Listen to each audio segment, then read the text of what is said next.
menjaga hujan. Pada saat hujan justru kau standby. Jadi begini, kalau misalnya dia hujan tidak menunggu banjir, jadi kau standby di drainase semua, ada tersumbat langsung angkat.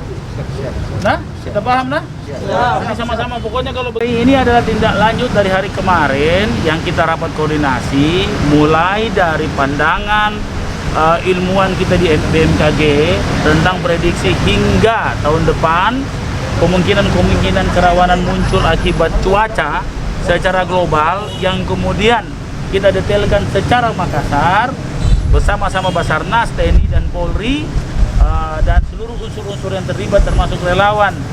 Maka hari ini saya ingin memberi pengarahan di Kecamatan Panakukang, di mana saya hari ini sudah memerintahkan seluruh camat untuk mengaktifkan recover container kita sebagai posko siaga bencana khususnya banjir dan angin kencang, puting beliung. Nah, salah satunya adalah personil kebersihan kita itu justru bertugas pada saat hujan. Tugas mereka adalah melancarkan aliran air di drainase.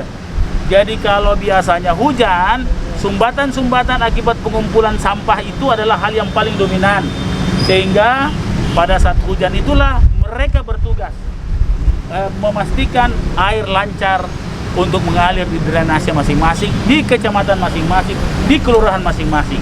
Posko kelurahan adalah posko pemantauan sejauh mana kerawanan banjir akibat curah hujan tinggi. Kita ini baru masih masuk pengaruh musim timur. Sebentar lagi kita akan masuk pengaruh musim barat. Kalau musim barat itu biasanya disertai angin. Kekuatan angin kita dari arah Asia itu sudah terasa sekali. Nah, sehingga kita harus mitigasi, kita harus siaga seperti yang hari ini teman-teman lihat.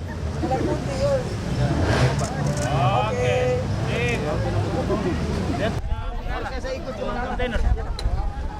Anu, kontainer sama kapal lain.